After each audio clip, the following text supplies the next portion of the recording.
The briefing room went silent.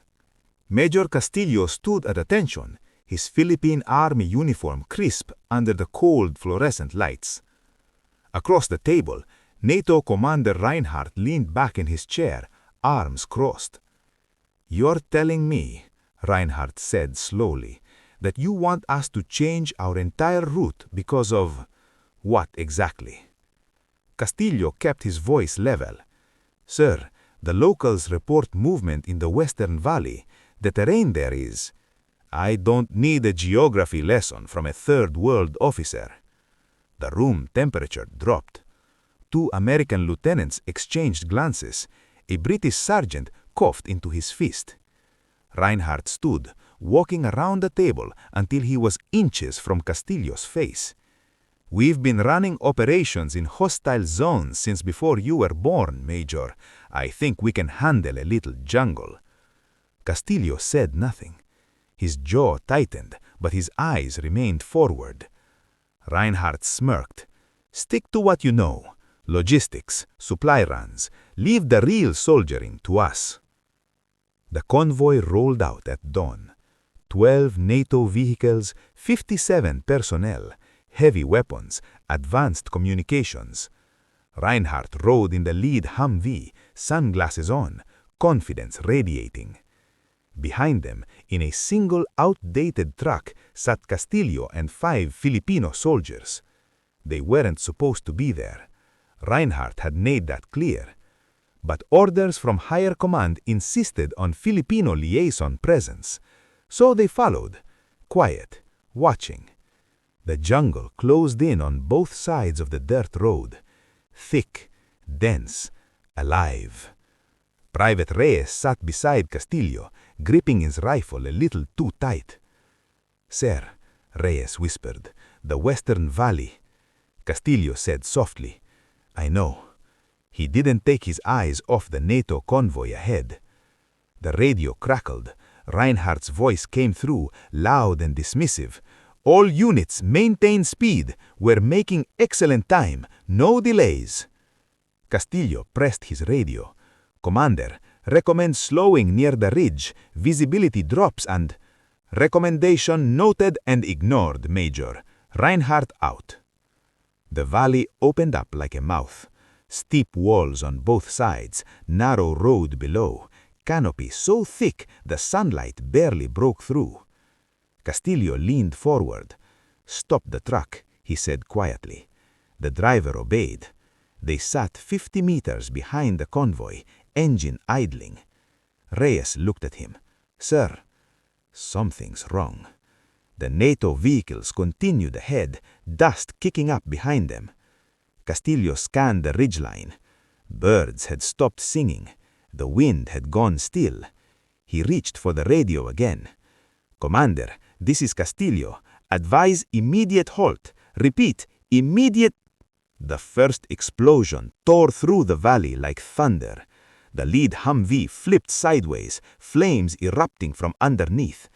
Gunfire erupted from both ridges, muzzle flashes, shouting, chaos. NATO soldiers scrambled out of vehicles, returning fire blindly into the crease. Reinhardt's voice screamed over the radio, "Contact! Contact! All units, engage!" But they couldn't see the enemy. The shots came from elevated positions, hidden behind thick jungle cover. Another explosion. A truck in the middle of the convoy erupted in flames. Castillo's driver looked at him, wide-eyed. "Sir, do we—" "Reverse, now, back to the clearing." The truck lurched backwards as bullets zipped past. Castillo grabbed the radio. "Commander, pull your men back. You're in a kill zone." Static. Then Reinhardt's voice tight with panic. "We can't move. We're pinned." Castillo closed his eyes for a half-second. Then he opened them. "Reyes, get the map." The gunfire continued.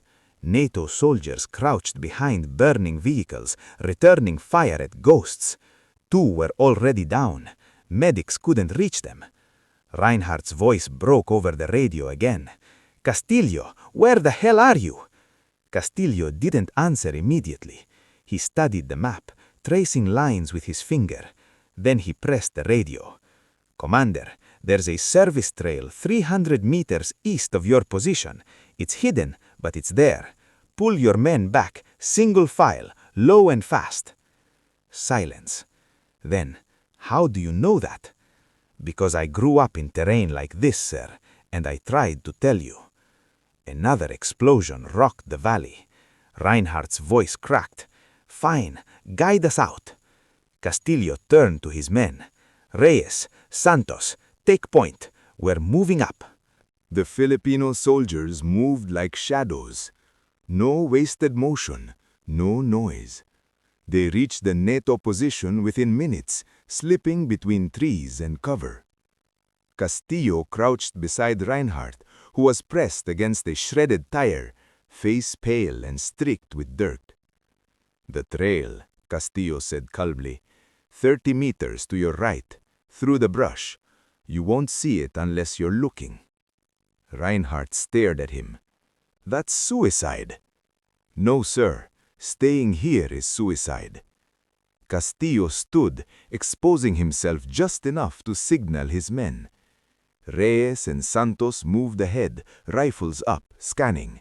Then Castillo looked back at Reinhardt. "Your men follow mine. Single file. Stay low. No talking. Go."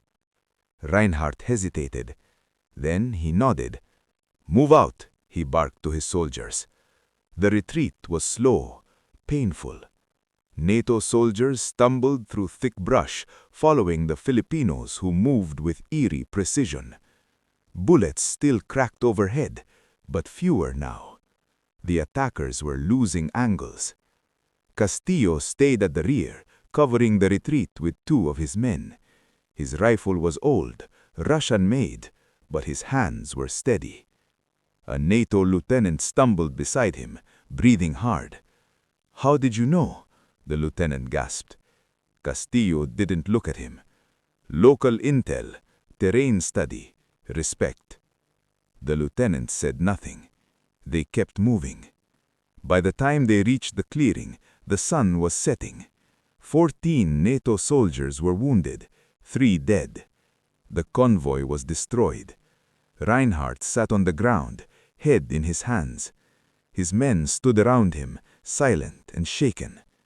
Castillo's team began setting up a perimeter, calm and efficient.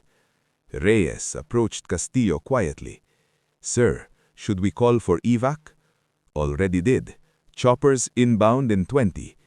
Reyes nodded and walked away. Castillo stood there, watching the jungle. Reinhardt finally looked up. "You saved us." Castillo didn't turn. "I tried to warn you, sir." Reinhardt's face tightened. "I know." The silence stretched. Then Reinhardt stood, walked over and extended his hand. Castillo looked at it, then shook it. "I'm sorry," Reinhardt said quietly. Apology accepted. The helicopters came in low, rotors chopping the air. NATO soldiers boarded first, wounded, then the rest. Reinhardt was the last to climb in. Before he did, he turned back to Castillo. "Why didn't you leave us?" Castillo met his eyes. "Because we're soldiers, sir. That's what we do." Reinhardt held his gaze for a moment, then climbed aboard. The helicopter lifted off, disappearing into the darkening sky. Castillo and his men stood in the clearing, watching it go. Reyes spoke softly. "Think he learned his lesson?" Castillo didn't answer right away. He just looked back at the valley, at the smoke rising in the distance. Maybe, or maybe not. The report was filed 3 days later. Sanitized, professional, vague. Ambush, heavy resistance, tactical withdrawal, no further comment. Reinhardt never spoke publicly about what happened, but word spread anyway. In quiet rooms, between officers, over drinks. The story changed depending on who told it, but one detail stayed the same. A Filipino officer saved a NATO team. Not with advanced weapons, not with air support, but with knowledge, patience, and respect for the land. Months later, a new directive came down from NATO command. All coalition operations in the region would now include mandatory consultation with local forces, no exceptions. Castillo never saw the memo. He was already gone, back in the field, doing what he always did, his job.